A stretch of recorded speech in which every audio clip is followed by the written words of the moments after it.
Les notifications. Mmh. Bonjour à tous. Bonjour. Merci de nous rejoindre sur ce webinaire. On va encore attendre juste quelques instants que tout le monde se connecte. On sort d'un week-end prolongé, donc on va laisser quelques secondes supplémentaires par rapport à l'habitude et on va pouvoir se lancer assez vite.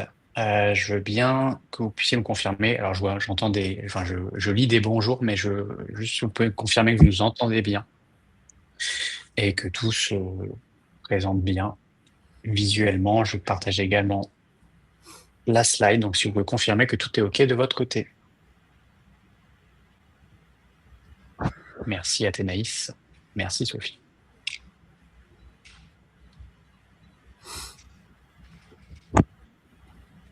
Merci beaucoup. Et ben, je vous propose qu'on démarre. Je vois encore des personnes qui arrivent. Et on va en profiter pour peut-être commencer l'introduction, le temps que tout le monde se connecte. Ça permettra d'attaquer, on va dire, le vif du sujet dans quelques minutes quand tout le monde sera présent. Donc aujourd'hui, on va parler reporting CRM et plus particulièrement reporting à destination des équipes marketing et sales.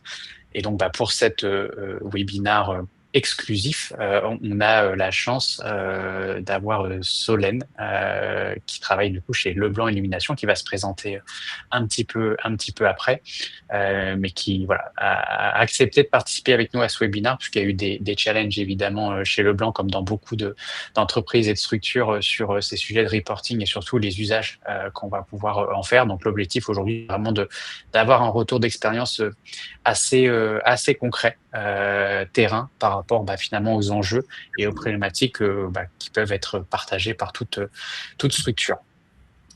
Donc merci Solène d'avoir accepté de partager avec nous ce webinaire. Merci pour l'invitation. Pour juste rapidement intro, avant de ne rentrer vraiment plus dans le vif du sujet, comme je disais, donc Mark & Steve, pour ceux qui ne nous connaissent pas, donc on est une agence partenaire HubSpot, donc Elite en l'occurrence. Donc on est fondé existant en tout cas depuis 2013, avec aujourd'hui une présence nationale et internationale. Donc on a 110 consultants un petit peu partout en France, mais également à l'international, donc en Afrique du Sud et au UK en l'occurrence.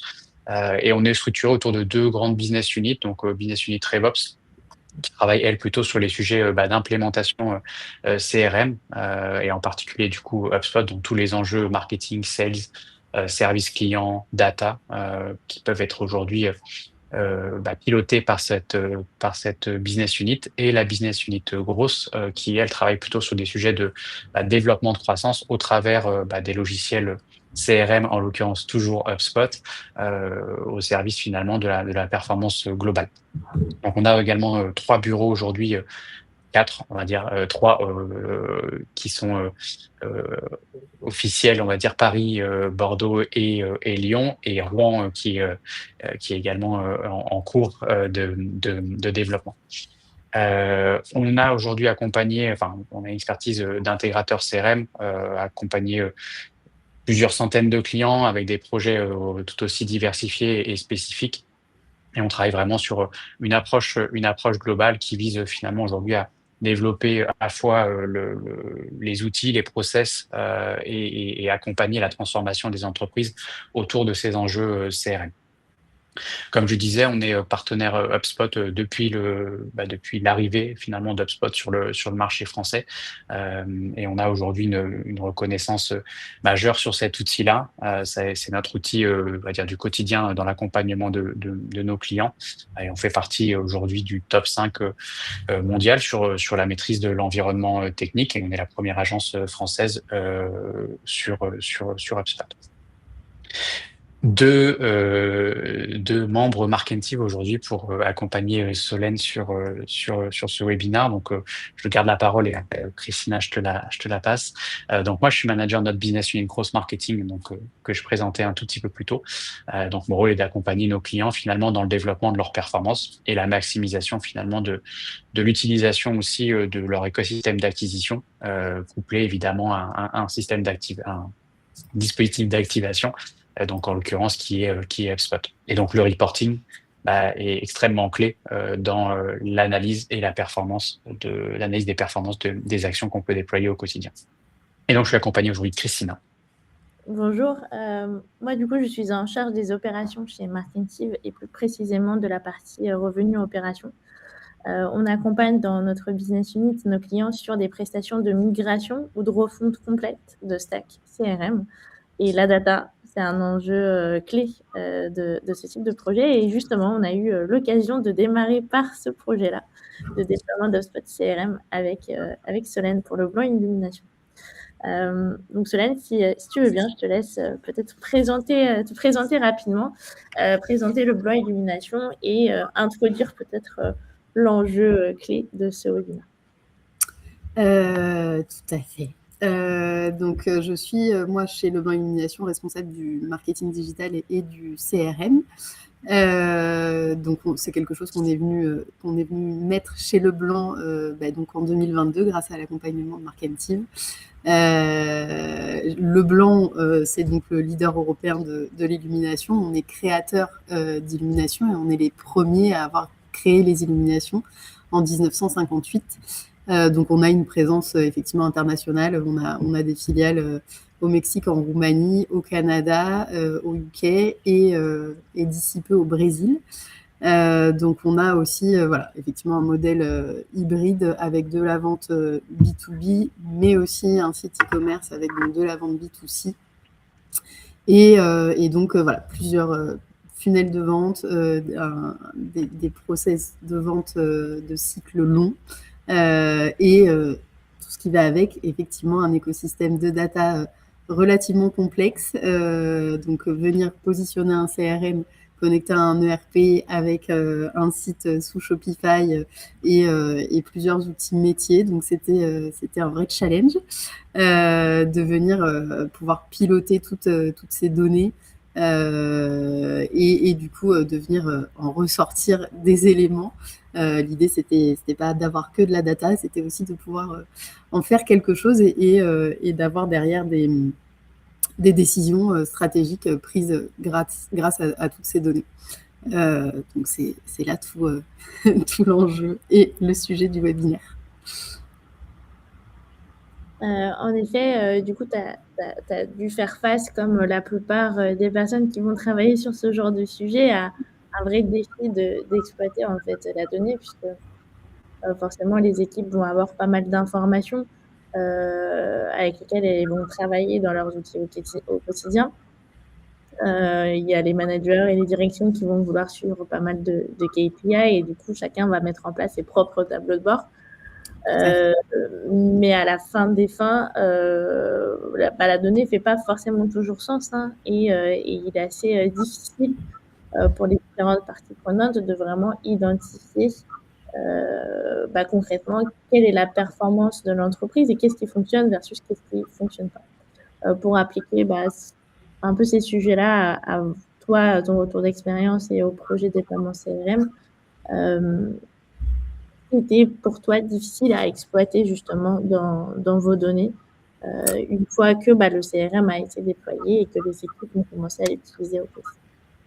Le vrai sujet, c'était de pouvoir relier toutes les actions que le marketing fait, parce que le marketing digital, ça reste, en tout cas pour Leblanc, ça restait quelque chose de très nouveau. Donc, on positionnait des actions, on faisait plein de choses sur la partie marketing digital, mais on avait cette difficulté à réussir à savoir ce qui était vraiment influencé par nos actions, ce qui fonctionnait pas, et derrière de pouvoir effectivement donner à la direction une vision globale de ok, ça fonctionne, mais il y a aussi peut-être d'autres opportunités qui vont pouvoir ressortir grâce à ce qui fonctionne.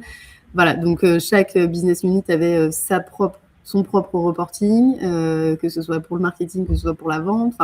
Donc c'est vrai que on suivait aussi certains KPI, le volume de leads, mais pas le revenu qui allait être généré sur les campagnes. Donc finalement, voilà, on mettait du budget, mais on ne savait pas vraiment ce qui fonctionnait, ce qui ne fonctionnait pas, ou voilà, vers quoi se tourner derrière. Donc l'idée, c'était vraiment qu'on avait besoin d'un accompagnement pour structurer les choses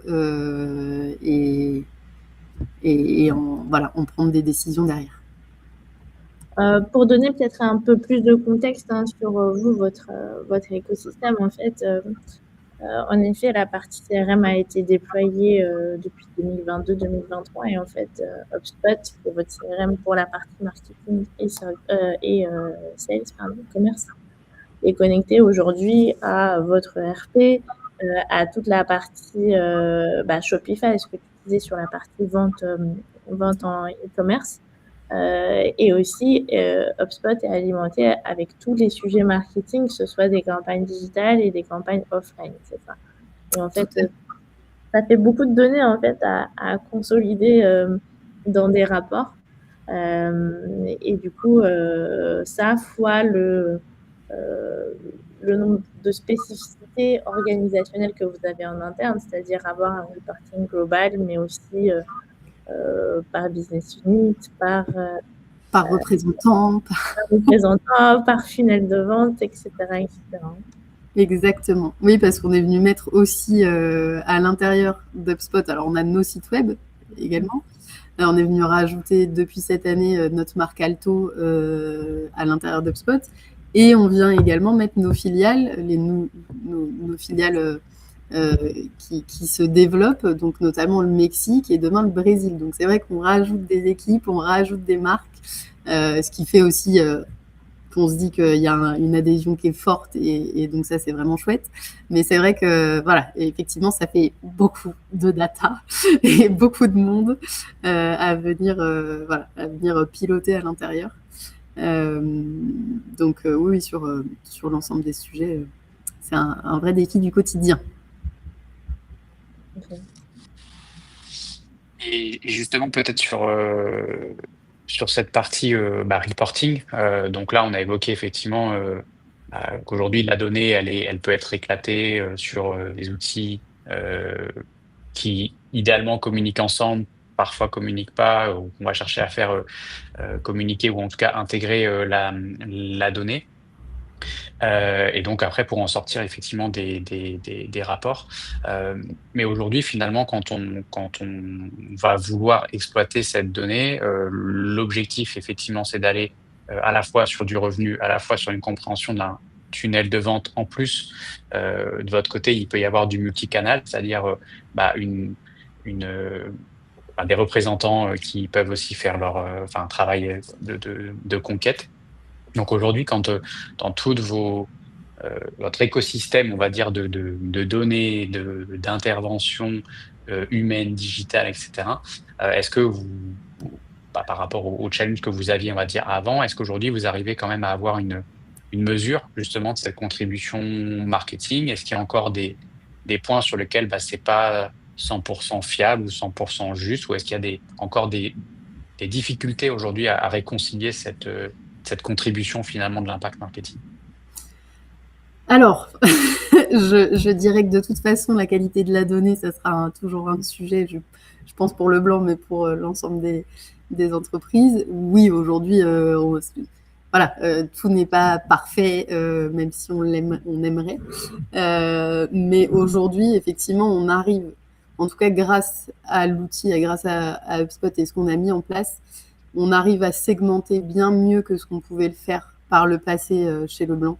On configure au fur et à mesure le CRM et on améliore la donnée, mais c'est vrai que d'avoir l'ensemble de nos marques et du site de l'e-shop directement dans HubSpot fait que voilà, il y a vraiment beaucoup de data à venir rendre parfaite entre guillemets.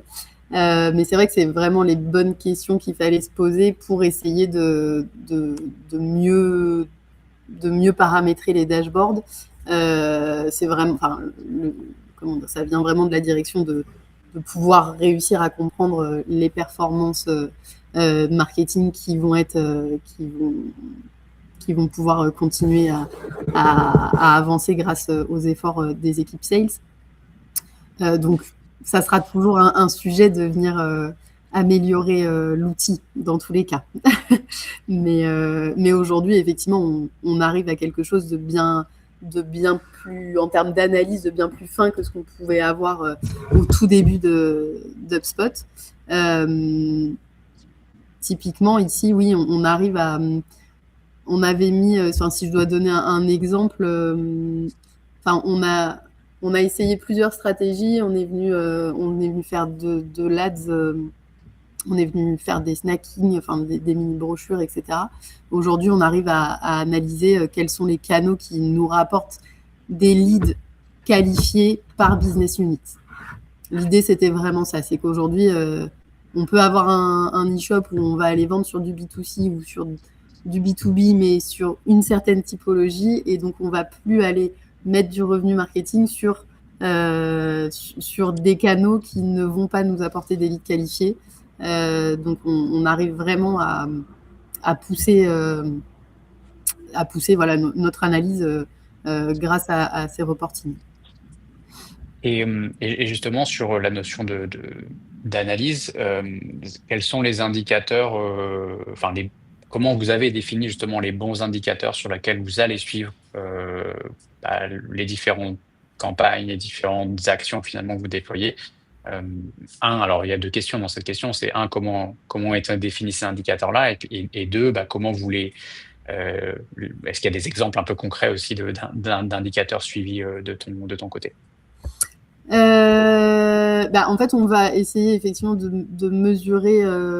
Si avant on était typiquement sur du volume de leads, ce qu'on a pu faire sur. Alors, je prends la guinguette par exemple, qui est un sujet chez Leblanc, la guirlande guinguette que tout le monde connaît. Ça va être un sujet autant pour nos équipes sales qui vont plutôt être en mode projet, mais aussi sur le site. Où là, on est sur de l'achat en ligne, voilà, que ce soit de l'impulsion ou pas. L'idée, c'était vraiment que derrière, on puisse mesurer le revenu qui est généré par cette campagne, pas juste se dire « Ah, c'est super, on a fait 300 leads, on a fait une super campagne », de se dire « Ok, les canaux qui fonctionnent, alors oui, on a peut-être fait 300 leads parce qu'on a fait de la sponsor sur Meta, mais en fait, aujourd'hui…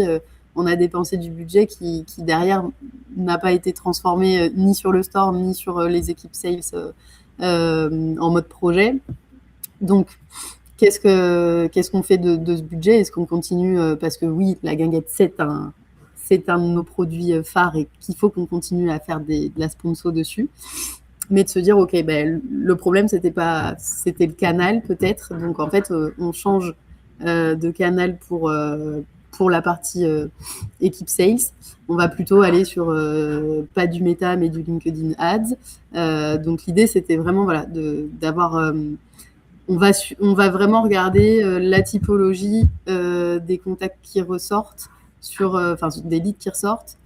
Et derrière, si pareil, ils vont aller sur le store, ils vont pas y aller, ils vont créer un compte, ils vont pas créer de compte. On essaye vraiment d'avoir des rapports comme ça qui nous permettent de nous dire on était dans le vrai sur cette campagne et du coup de continuer dans cette dynamique-là. Est-ce que le snacking d'inspiration guinguette avait vraiment de la valeur ajoutée ou finalement pas? Donc je sais pas si je réponds à ta question, mais Si, complètement. Et justement, alors il y a ce que tu évoques, donc c'est globalement un passage un changement un peu de paradigme d'un pilotage au volume finalement de trafic, de lead, plutôt à la valeur en fait de ces contacts et donc à la rentabilité et retour sur investissement.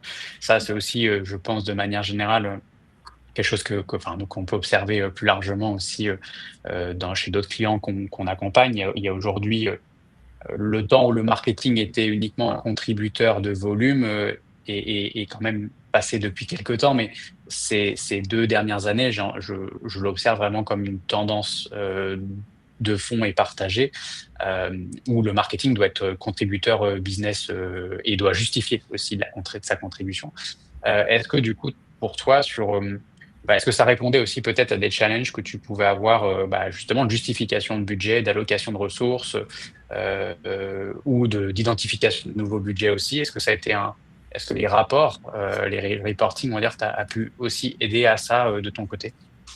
Alors oui, clairement, et c'est vrai que je ne l'ai pas précisé en début de webinaire, mais alors moi je suis issue du commerce, alors c'est vrai que c'était plutôt très instinctif de venir se dire que les actions marketing devaient générer du revenu, et qu'on n'était pas là juste effectivement pour se faire plaisir avec on a eu tant de leads et c'est super chouette. Mais clairement, oui, derrière, donc moi, mes indicateurs, c'était de savoir est-ce qu'on influence du chiffre d'affaires, est-ce qu'on transforme des leads en clients, et de pousser les sales à activer ces leads.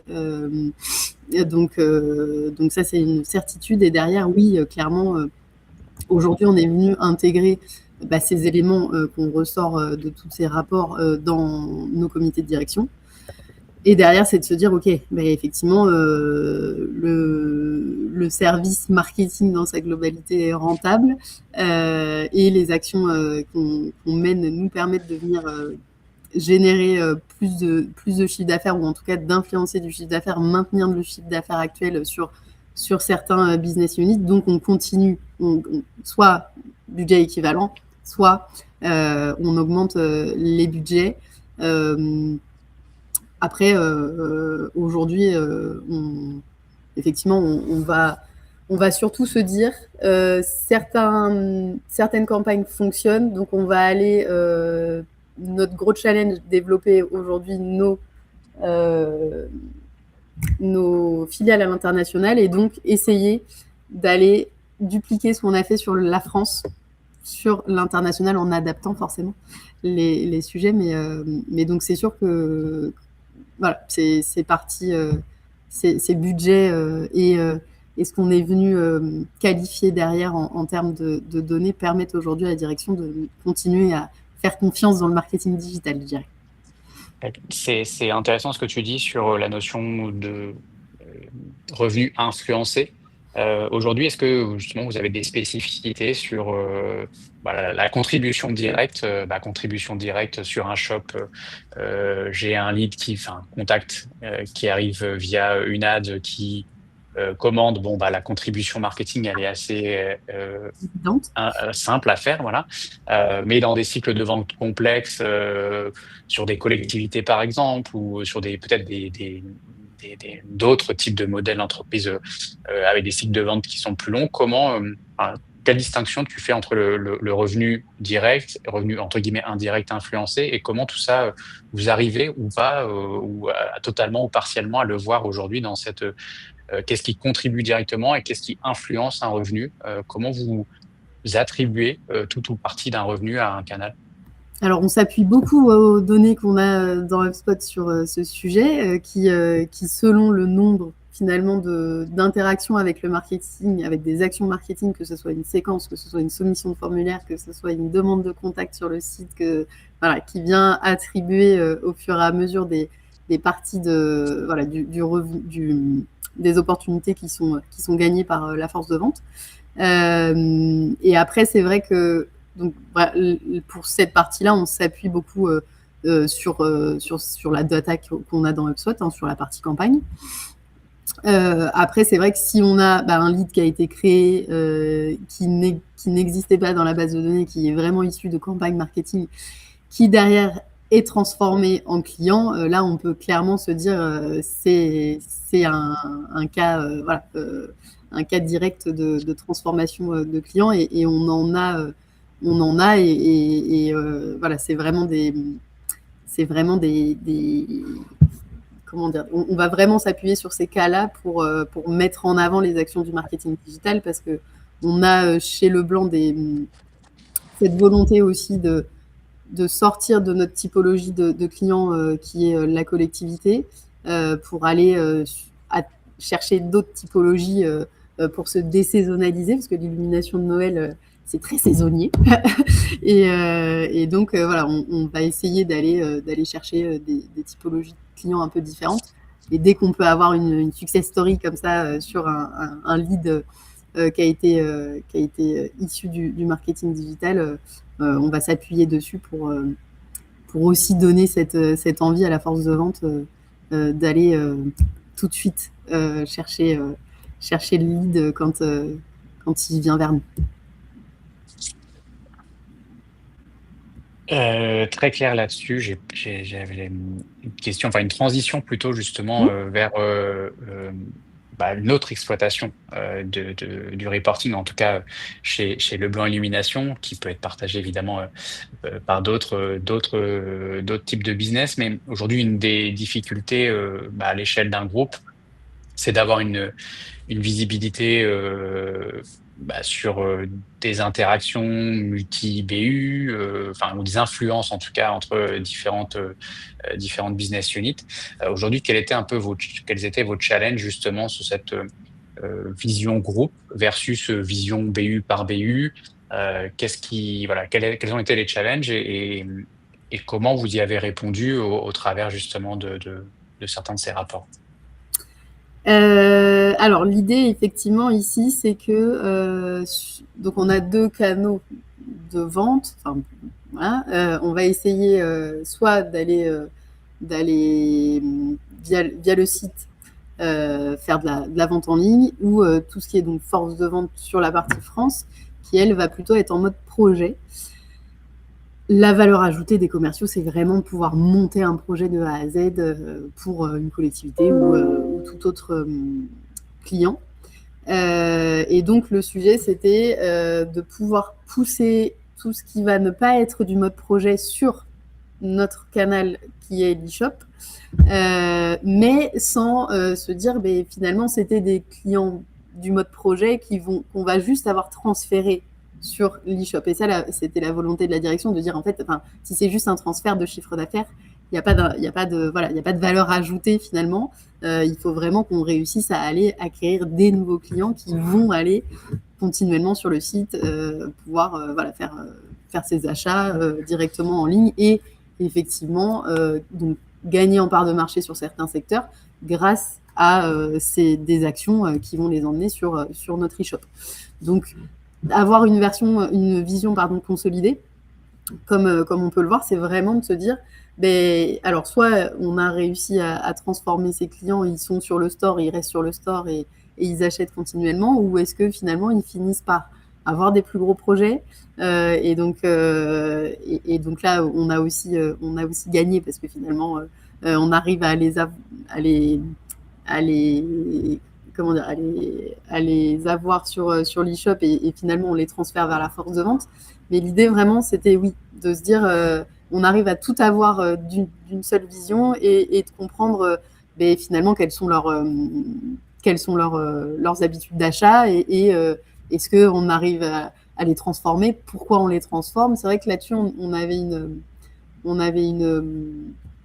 un exemple concret d'un client qui finalement, si on n'avait pas cette transparence qu'on a aujourd'hui dans HubSpot, on n'arrivait pas à identifier ça. On n'arrivait pas à voir qu'on avait des clients qui étaient aussi sur du mode projet et aussi sur le store.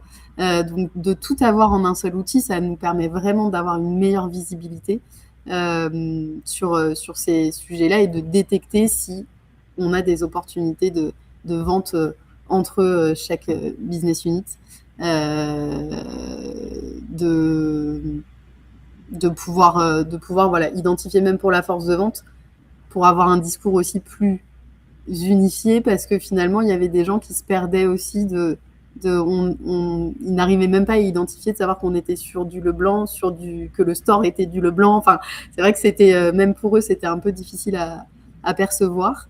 Et donc aujourd'hui, la force de vente a cette visibilité sur OK, mes clients, ils achètent aussi sur le site. Qu'est-ce qu'ils achètent sur le site et à l'inverse, pour le site, ils ont acheté des projets et du coup, ils vont finalement faire un peu d'achat en plus directement sur le site parce qu'ils n'ont pas besoin finalement de la force de vente. Ça permet aussi de désengorger la partie ADV chez nous qui va plus transférer sur notre e-shop. Des commandes où elles n'ont pas de valeur ajoutée, elles n'ont pas de conseils à donner sur de l'achat de 3-4 produits. Donc ça nous permet vraiment d'avoir une meilleure visibilité pour l'ensemble des équipes et de la direction sur ces sujets-là. On évoquera un petit peu plus tard dans le webinaire justement les exploitations aussi de ces rapports, parce que là, pour tout le monde, en tout cas, on est en train surtout d'évoquer les spécificités, les besoins et les enjeux, on va dire, qui ont été finalement résolus par du reporting, par une meilleure exploitation de la donnée, mais ce n'est pas la finalité. Donc, on évoque un tout petit peu après justement des types d'actions ou des stratégies qui ont pu être déployées grâce justement à ces rapports. Avant de rentrer du coup dans cette étape-là plus concrète, on va dire, d'un déploiement d'action, il y avait aussi un autre enjeu au travers des rapports qui est plutôt d'aller piloter le tunnel commercial, donc pouvoir à la fois adapter les volumes d'entrée, on va dire d'un point de vue marketing, s'assurer qu'on a les bons volumes pour après atteindre finalement une performance commerciale à hauteur des objectifs de l'entreprise. Donc aujourd'hui, sur cet aspect plus commercial, à la fois commercial, mais aussi synergie marketing et alignement marketing et commercial, quels étaient un peu quels étaient les challenges? Pareil, même question, hein, et comment ils ont été résolus, ou est-ce qu'il y a encore aussi des points sur lesquels aujourd'hui vous devez poursuivre, on va dire, ces améliorations-là? Alors, bon, clairement, avant Hubspot, on ne pilotait pas. Mais donc, effectivement, là, si on avait des opportunités, bon, on savait rarement... on détectait une opportunité au moment où on avait un devis. Donc, voilà, on n'avait pas tout ce côté amont. Et donc, peu de visibilité, effectivement, sur tout ce qui était point de friction sur pourquoi on allait perdre un deal, pourquoi aussi on allait le gagner. On peut voir ça aussi dans ce sens-là. Donc aujourd'hui, c'est sûr que ça nous permet de mieux analyser donc les taux de conversion sur le funnel de vente, et donc identifier s'il y a des s'il y a des périodes de l'année, c'est le cas, mais voilà, il y a des moments où il faut peut-être essayer de désengorger tout ça, et qu'est-ce qu'on met en place. Sur cette partie-là, on peut encore clairement s'améliorer, notamment avec notre synchronisation avec notre outil ERP. Voilà, il y a des spécificités métiers qui font que c'est un peu compliqué sur cette partie-là. On a un métier qui est aussi compliqué parce qu'on travaille beaucoup avec des dossiers d'appel d'offres. Mais donc, aujourd'hui, pour la partie pilotage du funnel commercial, on a, je dirais, une meilleure vision. C'est ce que je disais précédemment, finalement, de se dire, il y a des opportunités qui peut-être peuvent être transférées sur l'e-shop, et du coup donner un peu d'air à tout ce qui est la force de vente qui doit se positionner sur des projets plus denses, plus importants. Donc c'est peut-être ça qui, aujourd'hui, la visibilité sur nos deals, ça peut être ça, de mieux visualiser ce qui peut être transféré sur un autre canal de vente. Ok. Et merci pour cette partie. On va attaquer justement la partie plus usage de ces reporting. Christina, tu veux... Oui, tout à fait. Parce qu'au final, en fait, il s'agit d'avoir des outils qui vont être utilisés par les équipes pour fluidifier leurs actions au quotidien et gagner en efficacité. Tout ça, ça génère de la data. On l'a vu, c'est une data qu'on va pouvoir exploiter au mieux pour s'assurer de suivre les choses qui vont être le plus intéressantes pour nous. Et dans notre cas, on a vu exactement quels sont les focus qu'on a fait, tant sur la partie marketing que sales, que sur la partie globale et consolidation, tout ça. Et une fois qu'on a déployé du coup ces bons dashboards et ces bons KPI, concrètement, comment c'est utilisé chez Leblanc, comment c'est utilisé par la direction et comment c'est utilisé par les équipes. Est-ce que C'est quelqu'un qui pilote et qui, du coup, génère un peu des insights, si je peux dire ça, et des arbitrages. Est-ce que chacun a accès à ces indicateurs et comment tout ça s'agit? Alors, si tout le monde a accès, pas forcément. Ça va dépendre. Les équipes sales vont avoir forcément leur sujet à eux, la direction, l'ensemble, l'équipe marketing, plutôt globalement tout. Aujourd'hui, je dirais que, enfin, alors les équipes sales effectivement vont essayer d'aller. Alors on a vraiment tout mis dans HubSpot, donc c'est vrai que tout ce qui va être taux de couverture, essayer de comprendre leur secteur, ce qu'ils doivent relancer, pas relancer, suivre effectivement leur plan d'action. Et les responsables de venir effectivement faire en sorte de pousser la force de vente à aller consulter quotidiennement ces sujets-là. Quotidiennement ou sur la semaine. Pour la partie direction, on va plutôt être sur des comités de direction qui vont être sur soit mensuels, soit un peu plus large, mais l'idée, oui, c'est que la direction puisse avoir, pour prendre des décisions, des remontées sur ces sujets-là, sur ces reportings, et les consulter ou pas. On a aussi la possibilité dans HubSpot de venir partager en automatique ces rapports, donc ils ne sont pas toujours obligés d'aller regarder dans l'outil pour avoir les infos qui remontent. Et pour la partie marketing, effectivement, ça, on est au quotidien dans l'outil, donc voilà, ça, il n'y a pas vraiment de sujet, mais c'est vrai que ça nous permet d'avoir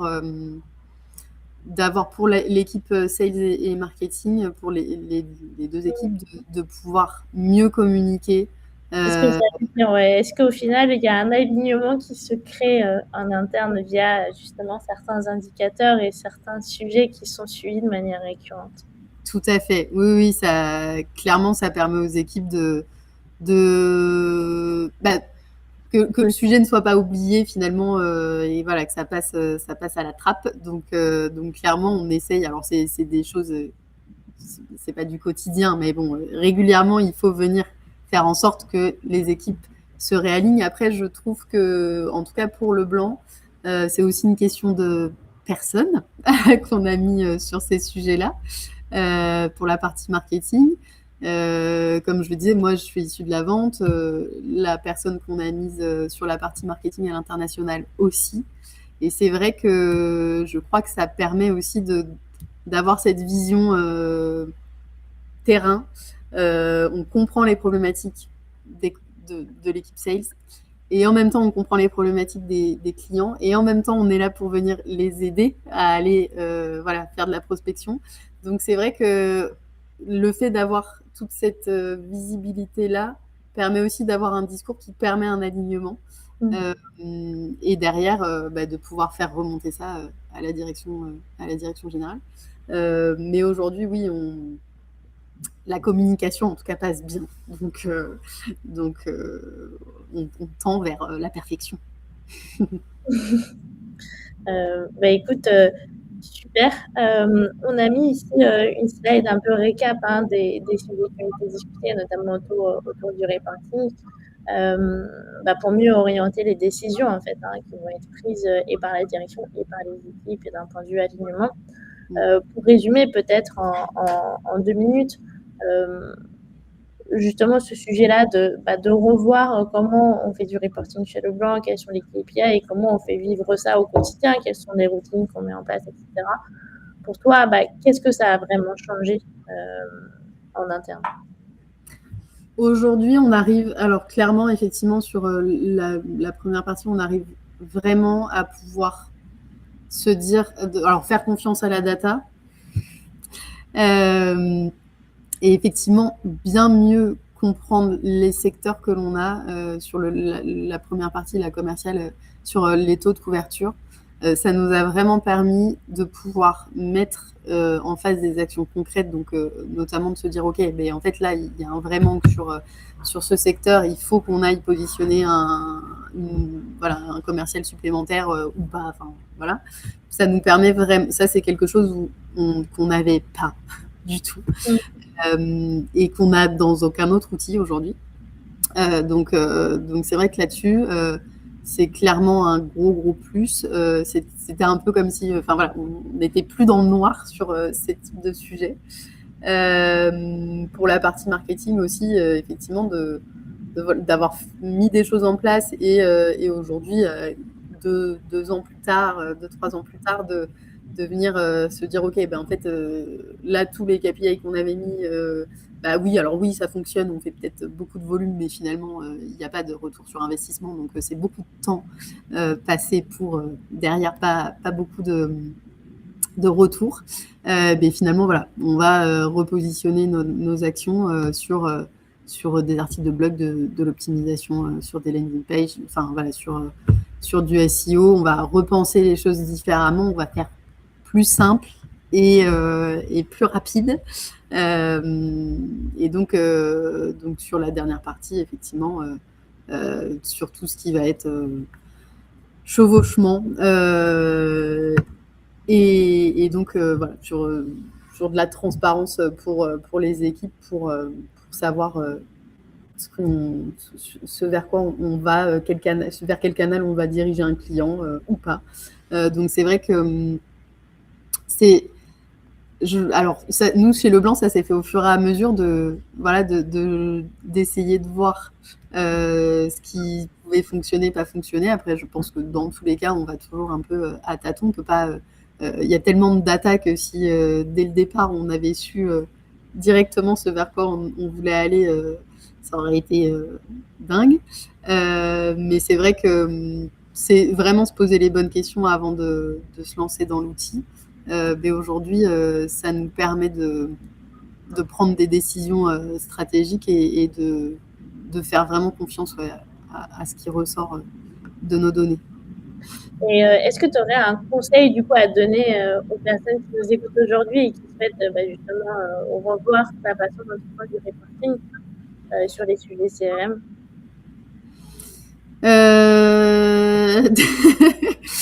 Je dirais d'essayer de prendre de la hauteur sur les sujets. Non, je pense que, c'est ce que je disais finalement, de toute façon, il faut y aller à tâtons parce que, faut tester en fait. Faut tester parce que finalement, sans tester, en partant, si on a des grands principes et qu'on se dit de toute façon, c'est sûr, ça va fonctionner, etc. Alors peut-être, si oui, dès le début, c'est super. Mais c'est vrai que je trouve que de tester, en tout cas, chez Leblanc, on a fait comme ça. On se pose des questions, on teste, on se dit ok, non, ça va pas marcher, on revient en arrière. Et donc on a fait aussi beaucoup de rapports, on a essayé plein de choses. Donc c'est de vraiment tester en se disant peut-être que parfois il y aura des loupés, mais et d'affiner au fur et à mesure au final en fait. Exactement, c'est ça qui nous a permis effectivement de pousser les choses au fur et à mesure, et voilà, je pense que c'est mon conseil. Ne pas avoir peur de tester des choses. Très bien, on va bientôt conclure, je pense, ce webinaire. Si jamais vous avez des questions, n'hésitez pas à nous les envoyer dans le chat. Et peut-être toi, Stéphane, est-ce que tu as une dernière question que tu souhaites poser à cela?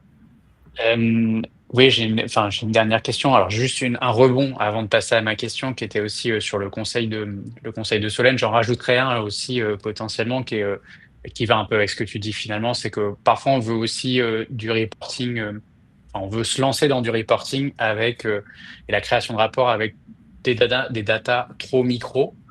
Et en fait, la complexité d'analyser et de mettre en place aussi des systèmes d'analyse hyper fins sur lesquels finalement on n'a pas suffisamment peut-être de matière ensuite pour tirer des insights, parfois c'est contre-productif. Donc la démarche en fait itérative, plutôt de dire on commence par déjà nos fondamentaux, voilà ce qu'on veut mesurer de manière fondamentale dans nos rapports, et petit à petit on itère pour arriver à une version plus granulaire finalement de la donnée. C'est souvent la meilleure approche plutôt que de vouloir tout de suite le granulaire sur lequel très peu d'insights vont peut-être être pertinentes, ou alors vous nous enfermez dans une analyse trop micro. Donc voilà, c'était un autre petit conseil que je voulais rajouter par-dessus celui-ci. Mais voilà, cette logique d'itération finalement et d'amélioration continue, parce que le reporting, c'est finalement voilà, quelque chose d'amélioration continue, puisque plus on a de données, plus on va en voir, et c'est aussi voilà, en ça où c'est utile d'avoir un outil qui va centraliser le maximum de ces données.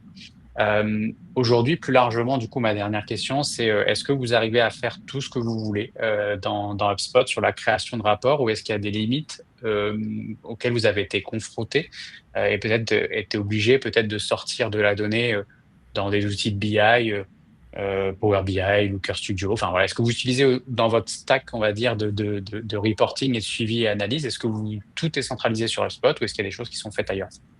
Il y a des choses qui sont faites ailleurs, effectivement, parce qu'aujourd'hui, on n'a pas tout dans HubSpot, c'est pas notre ERP. Donc effectivement, on utilise aussi Power BI pour avoir tout ce qui est, enfin, tout le reste d'analyse de nos ventes. Vraiment, dans HubSpot, on s'est focus sur la partie marketing et relations clients, entre guillemets, et pas voilà, tout le reste des datas. Donc voilà, il y a aussi oui, des limites sur ce qu'on peut faire dans le CRM. Il faut qu'on ait les deux en face à face pour avoir une donnée complète. On a une petite question dans le chat donc de Sylvia qui dit donc par curiosité, alors on a une deuxième question qui vient d'arriver, donc je commence par la première. L'action la plus rentable en 2-3 ans est une nouvelle action jamais envisagée avant, ou le déploiement d'une action de prospection ou de fidélisation déjà pratiquée avant HubSpot? Donc, est-ce que finalement, depuis que enfin, si je retraduis, et Sylvia, si la question est mal reposée, n'hésitez pas à reformuler. Est-ce que finalement, aujourd'hui, l'action, enfin, depuis la mise en place du reporting et la détection des actions les plus rentables, est-ce que ce qui est l'action la plus rentable, c'est quelque chose qui existait déjà préalablement à HubSpot et qui a confirmé la pertinence d'une action, enfin, de la performance de l'action, ou est-ce que justement, c'est la mise en place d'une nouvelle action qui a été finalement après confirmée par du reporting? Effectivement, je dirais que c'est des choses qui étaient déjà existantes qui fonctionnent le mieux sur la partie campagne, sur du contenu par exemple. Voilà, il y a clairement, on s'est rendu compte que le contenu existant était celui qui fonctionnait le mieux. Donc effectivement, c'est de l'existant. On se rend compte que ce qu'on faisait avant fonctionnait bien. Mais le reporting a permis de le confirmer. Donc, c'est aussi. Avant, on n'avait pas de data dessus. Donc, oui, clairement, voilà, ça nous a permis de créer de la donnée sur l'existant et du coup, de se rendre compte qu'effectivement, ça marche. Il y a une question complémentaire donc, par rapport à ce que du coup a été mis en place avant HubSpot, qui était confirmé que dans le reporting c'était pertinent. Est-ce que ces actions-là ont été automatisées et du coup d'une certaine manière encore plus performantes du fait que on y passe moins de temps, ou en tout cas il y a une automatisation qui est mise en place? Est-ce qu'il y a un lien avec le déploiement d'HubSpot du coup dans l'amélioration aussi de ces performances-là? Oui, alors parce que surtout ça nous a permis de venir mettre des actions digitales qu'on n'avait pas avant, que ce soit sur le marketing et sur la vente. Dans HubSpot, on a la possibilité de faire tellement de choses que c'est vrai qu'aujourd'hui, ça nous permet, oui, de venir rajouter finalement des actions sur ce qu'on pouvait faire avant. Donc on performe mieux, je dirais. Très bien. Et on a une deuxième question alors qui s'adressera plus à Marketing. Donc, Christina, je vais te laisser y répondre, mais je la lis. Nous utilisons HubSpot depuis plusieurs années, mais la donnée n'est pas clean et donc difficilement exploitable en l'état. Chez Marketing, accompagnez-vous vos clients sur l'utilisation stratégique de l'outil, la compilation de la data et la construction des rapports? Alors, c'est assez intéressant comme question parce que du coup, on a beaucoup de clients qui sont dans cette situation-là où justement, en fait, ils ont déployé HubSpot tout seul ou avec un autre intégrateur il y a quelques années et qui, du coup, constatent de plus en plus de sujets en fait sur du reporting, non pas qui ils n'ont pas de mal à fixer les KPI qu'ils souhaitent suivre parce que c'est des KPI qui sont assez en ligne avec la nouvelle stratégie commerciale, par exemple, ou marketing. Mais ils ont du mal justement à avoir les bonnes données. Et en fait, quand on creuse un petit peu, on se rend compte que, en effet, les données qu'on a aujourd'hui, ou en tout cas la façon dont elles sont formatées dans le CRM, ne répond pas aux besoins. Soit parce que les stratégies ont évolué, soit parce que les process métiers et les fenêtres de vente, par exemple, ont évolué en interne, et c'est assez normal pour le coup. Sauf que ça ne s'est pas forcément reflété dans le paramétrage de l'outil et ça ne s'est pas non plus reflété du coup dans les données qui sont stockées, que ce soit de façon automatique ou de façon manuelle, par exemple par les équipes. Donc, en effet, on va accompagner nos clients et la façon dont on va le faire là-dessus, c'est déjà de reposer les bases. C'est qu'est-ce qu'on souhaite suivre comme indicateur, qu'est-ce qu'on souhaite avoir comme typologie de rapport et où est-ce qu'on va pouvoir aller retrouver ces données-là. Et ensuite, on va regarder dans les flux métiers, ce que nous, on va appeler cas d'usage, par exemple, ou user story. On va regarder quelles sont les étapes, où est-ce que la donnée va être traitée. Et en fait, ça va nous permettre d'identifier des optimisations, des choses qui ne vont pas et des optimisations, du coup, à mettre en place. Et ça peut être des optimisations de processus métier, ça peut être des optimisations techniques sur du reparamétrage HubSpot. Ça peut être aussi des optimisations fonctionnelles où en fait, les équipes, on leur demande de qualifier peut-être trop de choses manuellement alors que cette donnée-là est dispo automatiquement dans les outils. Et nous, on va déployer toutes ces actions-là pour nos clients. On va aussi les accompagner sur la reprise d'une donnée parce que tout n'est pas forcément acheté. La donnée, elle peut exister et elle peut être surtout réutilisée, réexploitée, reformatée pour que derrière, on puisse en tirer les bons rapports et surtout pouvoir les analyser correctement. Voilà, j'espère que j'ai répondu à votre question. Et si besoin, du coup, Hortense, on peut en parler, en tout cas, a posteriori du webinaire, si besoin de repréciser comment on peut accompagner nos clients sur ces sujets. Enfin, voilà. Et une dernière question, peut-être, donc là pour toi, Solène. Comment est-ce que les prospects, du coup, avec plusieurs points de contact, sont traités? Donc là, traités d'un point de vue, je pense, plutôt attribution. Est-ce qu'il y a une scoring card, donc une scorecard qui a été mis en place pour justement identifier les différents points de contact? Est-ce qu'on a aussi est-ce que vous avez du coup aussi une pondération des coûts de conversion? Donc là, quand on a justement un contact qui a été acquis via un canal payant et après on a multiples canaux qui vont intervenir, une séquence, un email, etc. Est-ce que vous pondérez? Est-ce que vous avez été jusque-là aujourd'hui dans l'attribution, on va dire, de la performance de vos canaux et la mesure de la rentabilité d'un canal? Alors pour le premier sujet, oui, on a du scoring. Après, en fait, on a du scoring jusqu'au moment où finalement le lead il va faire une action, il va décider de venir nous contacter. Et là, finalement, ça va être un moyen humain qui va nous permettre de se dire, ok, en fait, il veut du projet ou il veut pas du projet. Donc là, on va savoir directement si à qui on doit l'attribuer. Mais effectivement, on a mis en place le scoring pour déjà essayer de voilà, en amont, s'il n'y a pas de prise de contact, de pouvoir l'attribuer à une BU plutôt qu'une autre. Et sur la partie coût d'acquisition, pour l'instant, on ne pousse pas jusqu'ici. On est vraiment sur, comme je le disais, sur la partie campagne. On va utiliser ces données-là. Pas parce qu'on n'a pas envie de le faire, mais parce que chaque chose en son temps. Et que, comme je le disais, on a essayé de faire large sur tout ce qui était campagne et que cette année, voilà, on essaye de faire plus simple. Et donc, justement, derrière, ça nous permettra de pousser sur les analyses de ces taux de conversion. Voilà. J'espère répondre à la question. Parce qu'au final, le challenge, c'est aussi d'avoir ces KPI-là aussi par business unit, par équipe et ligne de produits et de services que vous allez vendre en interne et par cycle de vente aussi.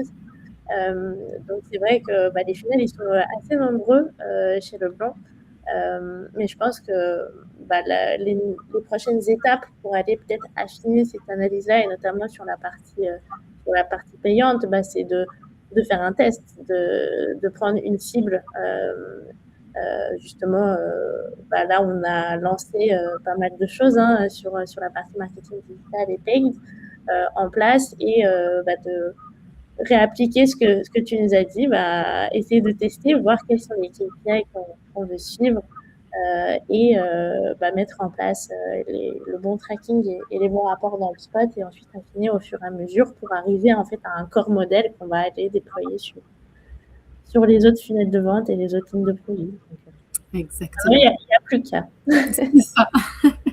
Tout à fait. Je pense qu'on a répondu à la dernière question. Ouais. Merci beaucoup. Merci à tous pour vos questions. Merci beaucoup, Solène, d'avoir pris le temps et de nous avoir partagé ton retour d'expérience. Merci.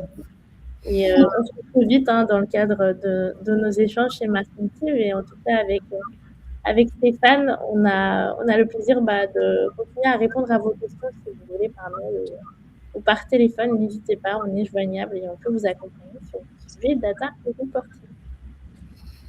Merci à tous. Très bonne journée. Merci Solène. Bonne journée. Merci Stéphane. Merci Christina.